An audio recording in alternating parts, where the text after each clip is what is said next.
Hello, I'm Robert Costa, and this is the Washington Week podcast. As the partial government shutdown heads into week 5, with hundreds of thousands of federal workers on unpaid furlough, we take a look at the two people in the nation's capital who could negotiate an end to this shutdown, and they're battling for control. Joining me to look at the dynamics between Speaker of the House Nancy Pelosi and President Trump, Michael Schmidt, a Pulitzer Prize-winning Washington correspondent for the New York Times.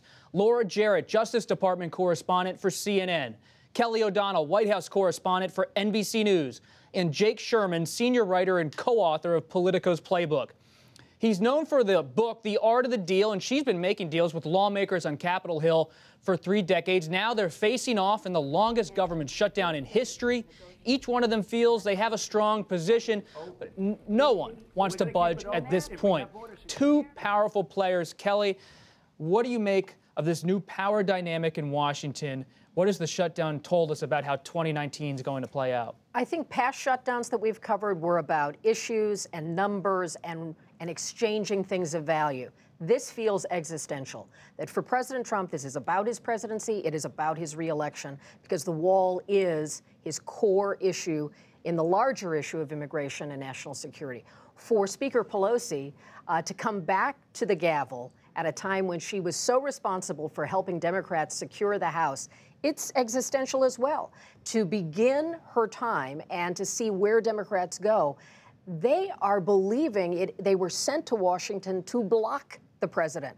So how do we find a middle ground there? That's the real challenge. I feel like this is so much bigger than issues, facts, and dollars that some shutdowns tend to be about. This is so much about these two people.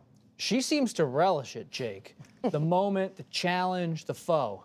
She does, and she believes, based on not gut or any other kind of feeling like that, but based on numbers, that her position is much more sustainable than his, that people don't identify with a wall on the border, but it is a phony issue, and Kelly alluded to this, which is there is a border on the southern border with Mexico. We have a fence. There is a wall. I mean, we do have a wall on the border with Mexico that is 600-something miles long. Congress said it can't be any less than 700, so obviously it is less than 700. But it's just the way that the president has turned a 90-10 issue. 90% of people really want this border secure. They're not really into the wall, but the president can't stop talking about this inherently very unpopular policy proposal. And one of the things they're clashing over is the crisis on the border. The administration, whether they call a national emergency or not, keeps making this case. Secretary Nielsen, Department of Homeland Security, President Trump, Vice President Pence, that there's a humanitarian and security threat at the border. But those facts are disputed. How does the Justice Department, DHS, handle that? Well, and even the narrative, I think you've seen changed a little bit, right? We've gone from everyone should be frightened, this is a real national security issue, to no, it's actually a humanitarian piece. We should be really worried about the women and children. And now I think the latest tweet was it was a humanitarian and a national security crisis all at once. And so they're all balled up together. The real issue, I think, is that historically the numbers are way down. Even from like where we were under the Bush administration or under Obama, the border crossings are happening. Facts on the ground support that, but it is so much fewer than they were seeing before at the height of some of the, in the really extraordinary numbers previously. And so when the administration is trying to make their case, sometimes I think they run up against those facts. And so people aren't feeling the exigency of the crisis in the way that they want to paint that narrative. When you think about Speaker Pelosi, Mike, she also has these allies in the committee chairmanships. Elijah Cummings of Maryland Oversight, Adam Schiff from California, a longtime friend of hers at the Intelligence Committee, Jerry Nadler from New York, Judiciary. How powerful are they? What do you make of those chairs, and who are you watching? Well, look, they've been sitting on the sidelines with all these Russia stuff for the past 2 years, so they're very anxious to come out. We haven't really seen a ton from them yet. Why not? I think that if they had come out on day one and smacked everyone with a lot of subpoenas, it would, play perhaps into the witch hunt narrative of such. But the problem that we still have here that I think that that we don't really kind of look at a lot is that after major terrible things have happened in American history, we usually get both parties to come together and give you, a real accounting of what happened and ways to prevent it from happening again. After 9/11, it included rearranging the government, creating new parts of the government. What happened in 2016, regardless of what party you're in, is very, very significant. And whatever these Democrats find, Republicans aren't going to take seriously. The Democrats don't find what the Republicans did before them on 2016 seriously. So, and if we don't get from Mueller a report, then what are we going to have when we look back at 2016 and when folks go into the 2020 election? When people go to vote in 2020, are they going to think, well, we had this problem in the last election, but everyone came together to come up with a way to prevent it from happening again? That's not in place right now. And there's no sort of elder statesman, in these sort of commission-style things. Well, what about the Senate Intelligence Committee? You have a pretty bipartisan relationship there between Senator Warner of Virginia, a Democrat, and Senator Burr of North Carolina, a Republican. That's probably the best bet. That is probably it. But at the same time, even that committee wouldn't be empowered as much as a commission would, And they don't. We're going to get to a point where they get done, and there'll be classified information, things they can release and can't release. And will the country listen to Burr and Warner in the same way that they would listen, to other folks like a George Mitchell or someone, who would come out and say authoritatively, with blind of politics, I have done that. I don't think a lot of the country looks at the Senate and says, that's a real nonpartisan place. Well, it's the people waiting for the Mueller report more than the committees, well, perhaps, to the be that erosion bipartisan. Of institutions plays into that, and this has been going on a long time. And people have been hearing all of the stories we've been doing and reporting on it and talking about it in incremental ways. And I am often asked by viewers, I want to know more about it when it's over or when there's something. You think they're overwhelmed by it or exhausted?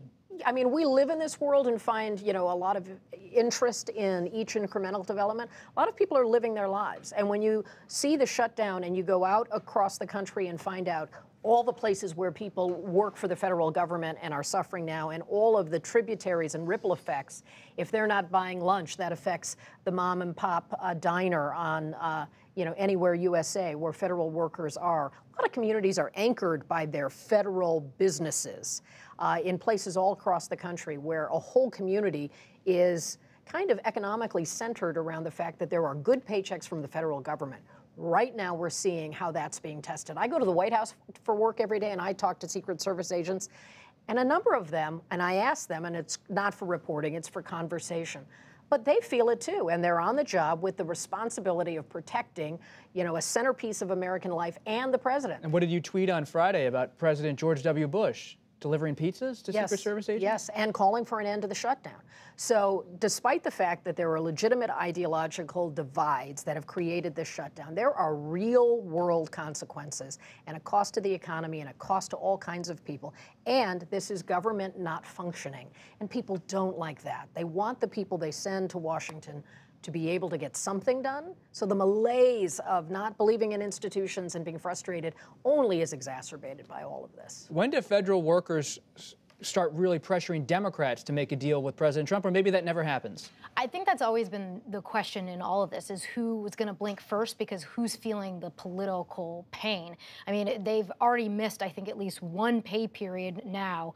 I mean, it's going to start to really show. You see, even with TSA workers who have been calling out sick, looking for other work, if airports start shutting down in certain ways. We've seen sort of the lines piling up over the last couple of weeks. I think those are real pressure points. The question is just who feels it more, and if it is Democrats or if it's the president, because at least from all the polls I've seen so far, the majority of Americans do not think a wall, at least in the way that he's pitched it, right. There is a fence, but at least in the way that he's described it, is what's needed.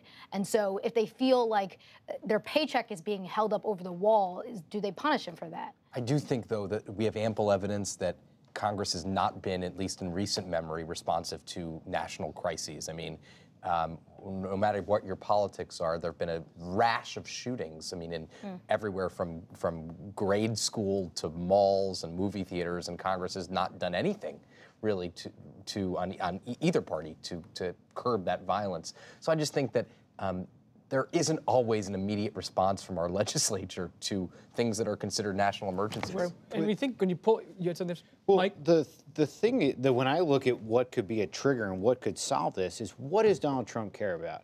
He cares about his approval ratings, and he cares about bottom line economic stuff.